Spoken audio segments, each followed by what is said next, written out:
Hello, everyone, and welcome back to COAGG Conversations. I'm your host, Doom Cutie, here from Confessions of a Gamer Girl podcast.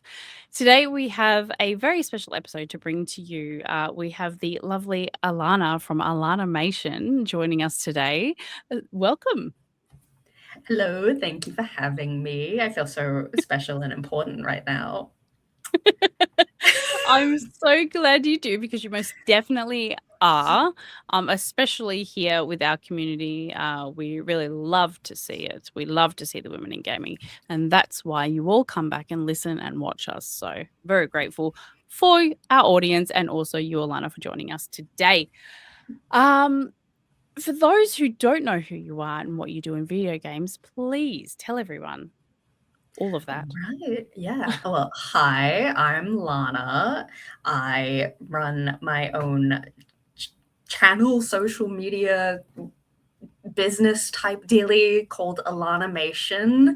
I am predominantly an artist, an illustrator, animator, and over the last 2 years, I got into game development. And I've been able to work on a couple of really cool projects, but my current baby is called Zolana Girl Galactic, and it is about saving the planet Earth with a cute little alien named Zolana from some evil aliens trying to take away Earth fashion.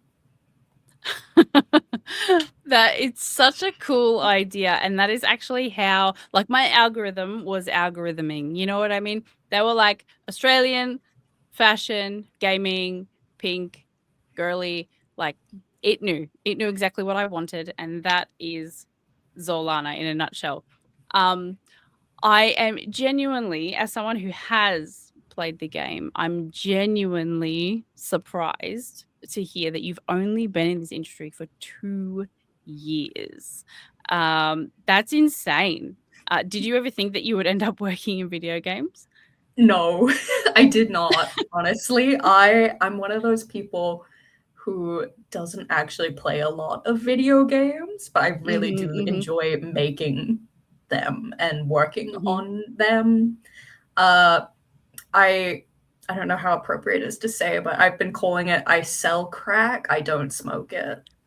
Sure. Dealer, not addict. We get it. Uh, Give me all that. I'm addicted. Um, no, I can, you know what? And it's something that's come up quite a lot. And you, as someone who's come from, I guess, the more like intense, toxic kind of, communities where, these AAA studios, like people are like, oh my God, how could you not know that your fans want this, all that kind of stuff. Like, these people are busy. They don't play video games. Like, and that is the reality. So hearing that from you does not surprise me at all. And you look, I would trust you. You're a very trusting dealer, to be honest. So I'll just put that out there. For those of you who are listening, go over to our YouTube and actually look at this angel, because I would trust it. I would trust it. Um, okay, so we might need to rewind. Okay, take it back. How did you get started in your career in general? So maybe take it back to, I don't know, first graduating high school, that kind of thing. Yeah, well, I lived in a small-ish town. I was rural from the town of Mackay in far north Queensland. Mhm. So if you know what that is, then you'll know that Out to living in Mackay. Brisbane now is quite a big difference. It's very bogan. And I'm very bogan. I Yes. don't look it, but I'm very bogan. So yeah, I was like I was from Mackay. That's really kind of small in comparison to where I live now, which is Brisbane. Mhm. And I was in university. I studied digital media. Okay. And that had a bunch of different kind of courses all wrapped into one. So it was like Mhm. website design, animation, photography, video games. Shockingly enough, I did not take a video game course. I did graphic Wow. design and animation. And Okay. for the longest time, I wanted to be an animator. I wanted to work in studios as an animator professionally. But being from Mackay, they don't have a lot of animation studios up there. It's funny that. They Shocker. really need to work on that. They really do. They need to work on having more games up there too, but that's neither here nor there. But yeah, so I actually got a really cool opportunity from Screen Queensland. At that point in time, it was a couple years after I had graduated. I had heard about a project where they were getting regional animators to ostensibly get mentorship from industry professionals from Brisbane. It was some people from Ludo Studios, so the guys that make Bluey. So I got about 10 weeks of mentorship from them, and then I got to go down to Brisbane and hang out at Screen Queensland for like a day. And when I was over there, I got to meet the wonderful people working there and the wonderful people who run their games industry section. And I was talking to them, and I had gone for a different opportunity for like an internship at a game studio at Five Lives. Shout out Five Live Studios, Cozy Caravan. I know games. Love that. Love that. And I hadn't gotten that opportunity. And I was talking, I think it was to the head of the games department, and he had said he'd come across my portfolio, and he said he thought it was cool. And I was like, that's great. Why didn't I get it? Yeah. Cool story. Hello. Where's my job? Yeah. Yeah. Good on you, Alana. I love that. Well, and then he said to me, he was like, well, I can't give you that job, but we are going to have the second year of our Screen Queensland video games residency at that point. And so that was about 2023 was around when I got told that opportunity. And then so I applied for that, honestly not thinking I was going to get it, but it was a nice kind of opportunity to go for anyway.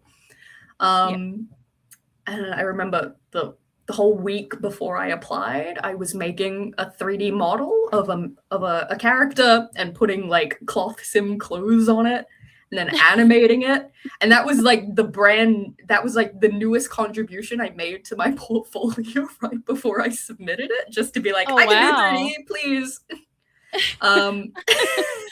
It was kind of silly. And then I guess I was so bogan, they were like, yeah, that's a criteria. Let's bring her cool. on. We can. That's great.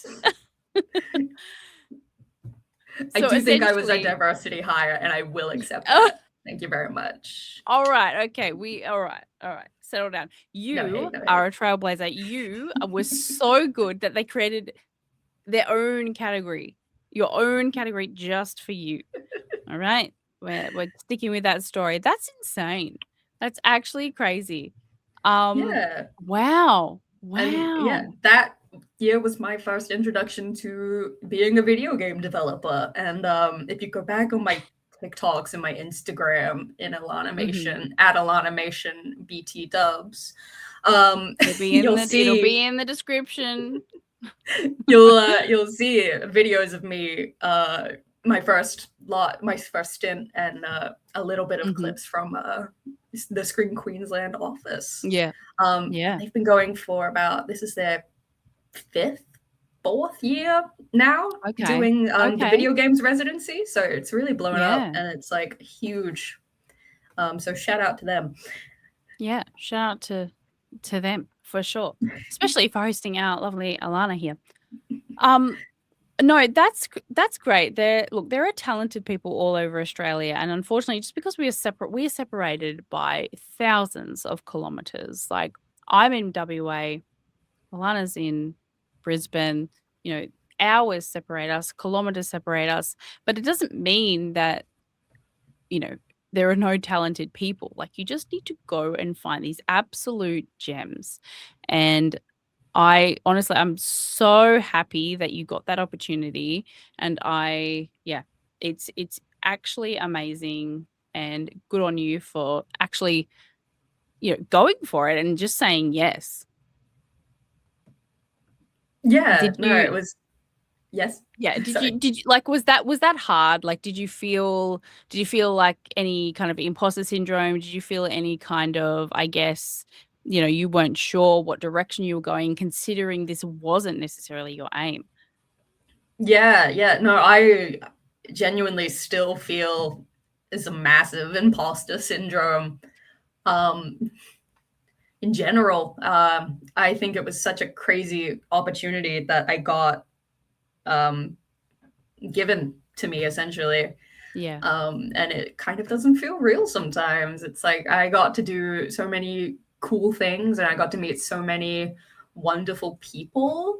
And the team that I'm working with on Zolana, the majority of the group is people that were in the same cohort as me during that Oh, residency. So it's really amazing. formed some really strong bonds and let me meet some wonderful people and wonderful talent that's helped me make my dream game. Yeah, definitely. For sure. Um, I have played Zolana. If you haven't, it's out, and you should play it. It is very fun. If you're a millennial girly, you'll love it. And then I think at the very other end of it, I think if you're like a modern, or is it Gen X? I don't know, something like that. You'll love it too because of you know, it's, I guess, rawness, I suppose, and just it's such a loud personality of a game. When you were first thinking about this game, I know that you obviously started with that very kind of, I guess, primitive kind of like portfolio where you were like, okay, I can do 3D, I can do this, I can do that. Like, what were you thinking that it would become? Honestly, I don't really know. I had the character of Zolana for a couple of years beforehand. Mm, I just drew. I tend to just draw characters for fun and mhm, then not do anything with them. But I thought she was so cute and so fun and like different that I really wanted something with her and to like make mhm. something with her. And then being introduced to being able to make video games Yeah, kind of bring it brought her alive. back to the forefront of my mind. And I had pitched making something with her during my time at residency in 2024. Mhm. And that hadn't gone anywhere at that point. The group I decided to work with wanted something quicker and easier to make, um, and Okay. something a little more solid. I would say I didn't have the idea What's of a easier than a dress up. dress-up game? I didn't have the idea of a dress up game at that time, Oh, actually. right. But dress up games were a huge part of my childhood. So Oh, yes. kind of revisited that thought and that concept. And I was like, yeah, no, I really enjoyed playing those as a kid. And they're Mhm. really nostalgic to me. And so is the 2000s. I was a small child at that point in time. Yeah. um, but yeah, it's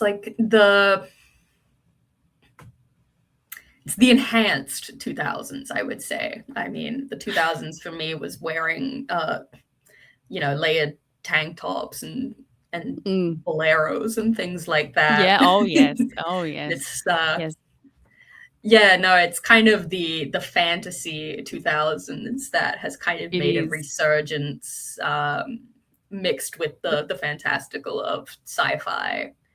I did I That did I did see someone today that showed on their stories. It was like the Hawaiian kinda, it's very like, what's her name?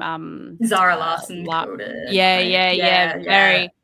But that is essentially like, I'm probably showing my age here, but that was what we all wanted. Like, we were, adolescents, and like, if you weren't wearing like little skirts and like the tropical vibe, like, and Yes, just like the yes. layering boleros, like huge heels, like huge, like don't. but you're dancing. These are not dinner shoes. Dinner shoes did not exist. It was pumps. It was, like 8-inch heels, and you loved it. It was business casual in the club meets Hawaiian, and everyone was having a great time. Except I wasn't 18 then, so wasn't anyway. No, I love that you talk about your first games, even though you're not necessarily a gamer girl. You do remember dress up games, because dress up games were very marketed towards young girls during that time. We're talking about, the mid to late 90s into the early 2000s. That was it. And I don't know if people know this, but Barbie Fashion Designer on PC in 1996 actually outsold Doom that year, because I know, slay. Snaps for Barbie. Love that. Because there was this very special printer that you could, sold separately, of course, that you could get. You could make your designs inside there. You could actually print them out onto this special fabric, and then you could hand sew them together and put it onto your Barbie IRL. Like, this game was ahead of its time. So you're really digging into this nostalgia, this love for dressing up. And I think even in every game, there is cosmetics, there are, skins that people want. They want to customize their character. And it's really, really beloved in the gaming community. I mean, I'm sure you're going to get this, Dress to Impress, obviously, as a live game, very, very similar.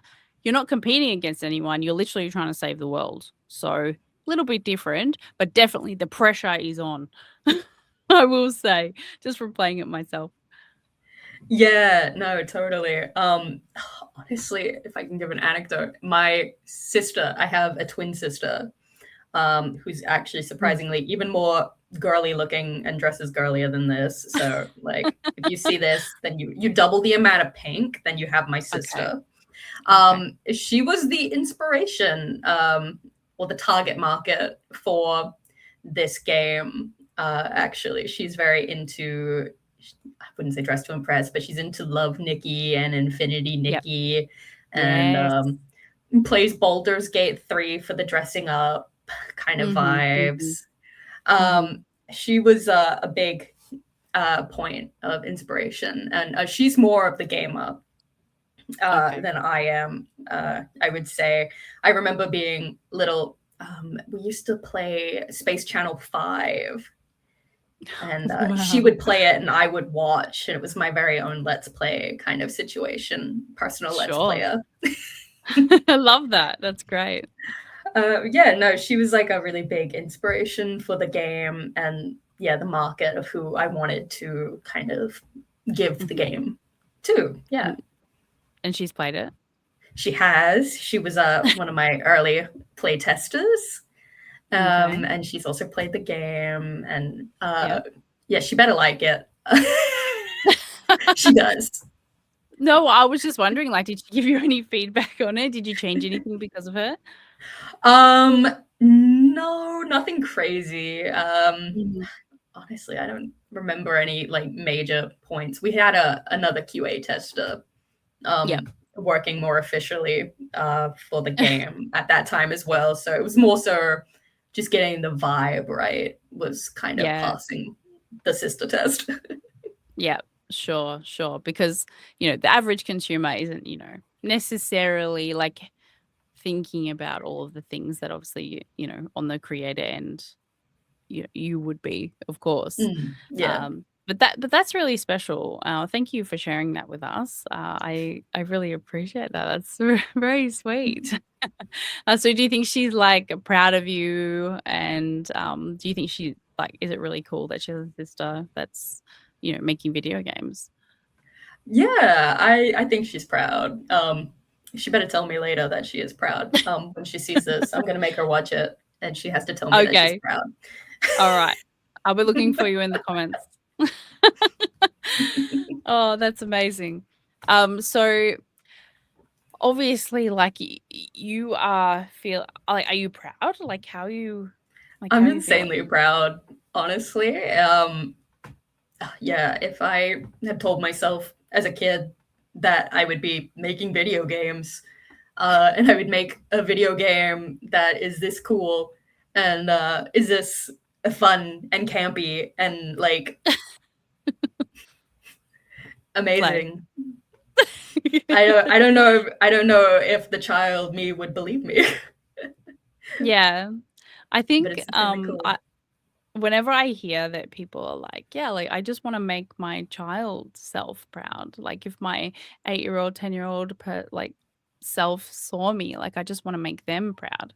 I honestly, that's such a genuine and wholesome answer. So good for you. Okay, so Zolana Girl Galactic, it's obviously, you know, it's got its very own, I guess not, I'm not going to say small, like you're an indie developer, like it's your size, it's what you made, right? But I think Mm. there's so much like room for, you know, some other things, brewing. Would you ever consider adding on to it, or would you move on to a different project? Honestly, we're actively in the process of trying to get another funding application going to get some more support to make the game bigger and better. Okay. We have desire and we have plans to make more outfit choices. I think that's the Yeah. biggest point of the game at the moment, is that there Mm-hmm. needs to be more clothes, which we totally Yeah. agree with. And like some more hair and maybe some makeup Mm-hmm. options. And I think one of the Yes. biggest points we want to do is adding in some multiplayer elements as Mm-hmm. well. Yeah. So Yeah. whether that is the we've got 2 points of mind about it. One of them's like more that kind of love Nikki dressing up event kind of thing where Mm-hmm. you can like make an outfit based on a theme and have it compared to other people's outfits, Mm-hmm. or like a bit of more of a couch co-op play. I think Yeah. Yep. we want to add the ability to play as the rival alien. So we want you to play the bad Mm-hmm. guy Okay. Okay. as well. Whether that's against your friend who plays the other one Yes. Yes. or Yep. just playing as is. I think it's really important that we also showcase the masculine styles of fashion Of course. alongside feminine style. Yeah. Yeah. The game to me is very queer, and it's very queer to most of the developers working on it as well. A good few of us are queer identifying, Mm-hmm. um, and the characters are girlfriends in my mind. That makes it canon. So I see. Honestly, I didn't even think about that. I was just enjoying myself. I was like, these no, fashions are yeah, great. And I it's the will point, say but that you get the to the end bad of the story, and it's yeah. like, ooh, come join me and explore fashion. It's like that's a little gay, and it's Yes. supposed to be. So if you thought it was, then you're right. Well, you heard it here first, everyone. No, honestly, the bad guy beat me the first round, and I was very disheartened, and it made me. I think I really, for me as a player, and this is like feedback for you, I really enjoyed like it was like a puzzle, it was like a riddle to solve. And I loved that. Like, you know, the other games have like themes, and themes are great, but I feel like riddles make you use your big brain, and therefore the smart people and the people that are actually invested. And that's really cool. Is that what you meant when you did that? Yeah, I mean, I think we wanted to try allow for the variance of how a player wants to play. So we Hmm. have like the little robot who can give you some advice on what the judges want you Mm. to dress to. Yep. But we also wanted to keep it very visually coded as well, so it can be up to player interpretation just as much as it can be up to like what the algorithm says it is.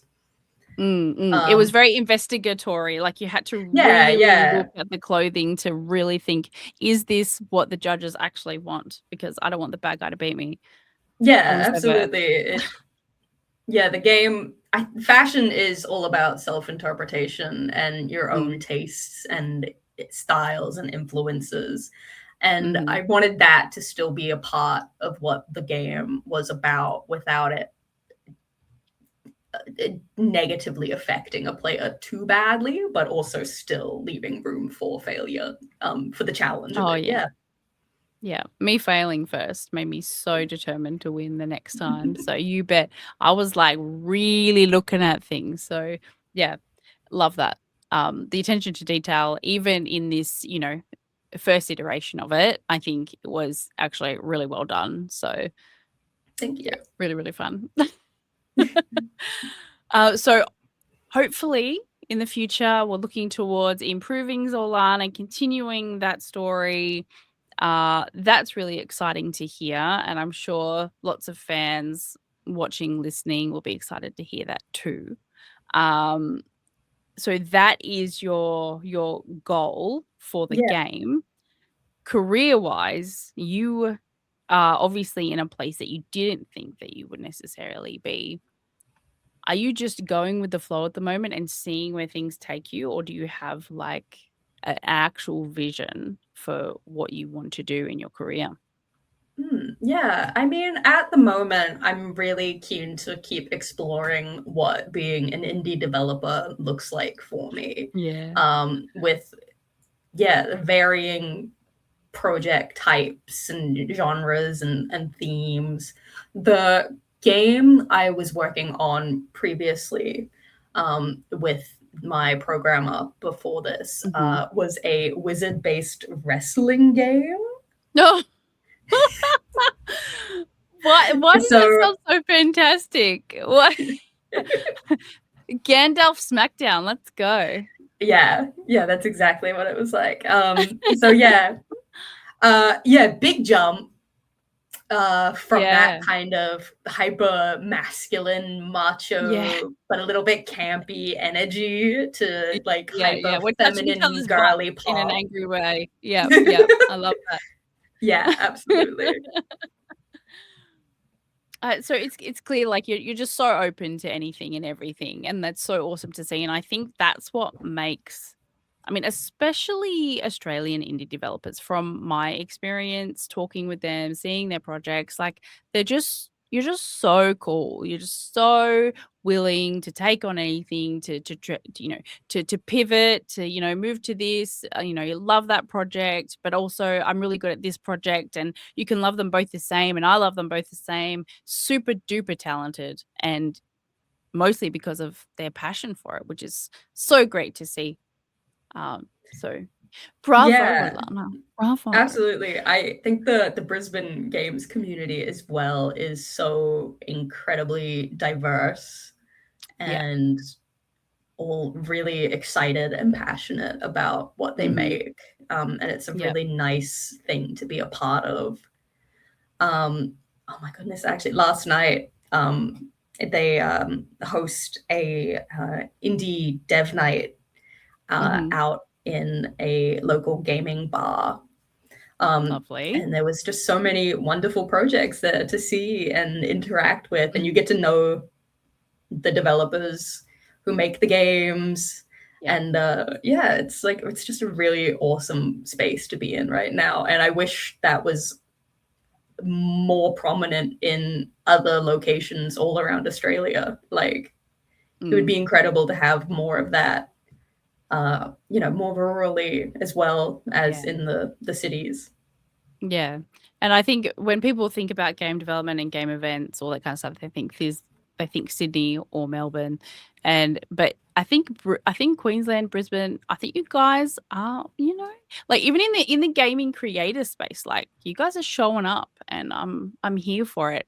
I know I did see Game Loft Brisbane, like advertise a whole bunch of jobs recently, like on LinkedIn, and I Hmm. don't know what they're working on or what they're, but they're doing some things in Queensland, so Yeah, very no, the interesting. few people I know from Gameloft are all really wonderful, exciting, passionate people, and Yeah. I put my hat in the ring. I won't think I got it, but putting it out Hey, there, you never know. putting it You out there, never know. Gameloft. Look, Gameloft, if you're listening. No, honestly, like you have to be in it to win it, and I love that Exactly. about you. I've done a lot of reading about, why there's so many differences between like not only like wages, but also, just how women are promoted in all careers, not just gaming. And essentially it's more men are more risk taking. And I feel like people or people who identify as more feminine, they don't feel like they can take as many risks. They don't apply. They don't just say, "Oh yeah, I'll put my hat in the ring, see what happens." Like it's not, I don't know, innately feminine almost. But I think that is amazing, and it's a lovely trait because you have value in yourself. You're confident, even if you don't think you meet 100% of the criteria. They might bring you on board because they love a certain project that you worked on or something that they saw really like captured their attention. And even if like they don't hire you for that one job, they can still, you know, like you did, they made a spot for you because you were so inspirational. Yeah, no, exactly. I think that's a skill I'm still learning and developing on Mm, myself as well. I 100% agree. Um, it's like yeah, a really big kind of gap, I think, being risk mm, averse, that a lot of mm, female identifying and feminine identifying people tend to experience. Um, mhm. and it's, yeah, definitely something that you have to learn to push past. And I'm still trying to learn how to push past it, but it opens some pretty crazy opportunities. Yeah. Yeah, and you know what? If it doesn't work out, like it's, it's whatever. Um, and clearly, like, I think a lot of people could take, a leaf out of your book because, you're still in the very early stages of your career and, it's really exciting and you've got so much to offer everyone, and it's really great to see. And I think what resonates with me, and I think what might resonate with a lot of our audience, and it's been this very similar story overall, is that a lot of women that have come on this podcast that do currently work in video games did not start in video games. It was not even on their radar. And this is going from developers, artists, community managers, and everything in between. Like they did not think that they would end up here. And it's incredible. And I think the notion of staying in one career for your whole life is really outdated. And I think that's why it's so important to get as many skills as you can get in all kinds of fields, anything that you feel like you're interested in, anything that resonates with you, saying yes to every opportunity that you can, because number one, it's for the plot, you know what I mean? And you never know what's going to happen, and Alana is a perfect example of that. You are the main character. Do it for the plot. 100%. 100%. Alana, thank you so much for coming on Confessions of a Gamer Girl. We are so excited to have you here. Um, and if any of you listening, watching would like to follow along or would like to investigate Zolana Girl Galactic, all the links will be down below. I'm really looking forward to where you end up, Alana, because it's going to be a ride. I'm looking forward to it. Me too. Thank you so much. Thank you so much for having me on. It's been a real pleasure. No, you are so, so welcome. That is it for this episode, everyone. Thank you so much for watching and listening wherever you are. And be good to one another. And we'll see you next time for another episode of Confessions of a Gamer Girl. Bye, everyone.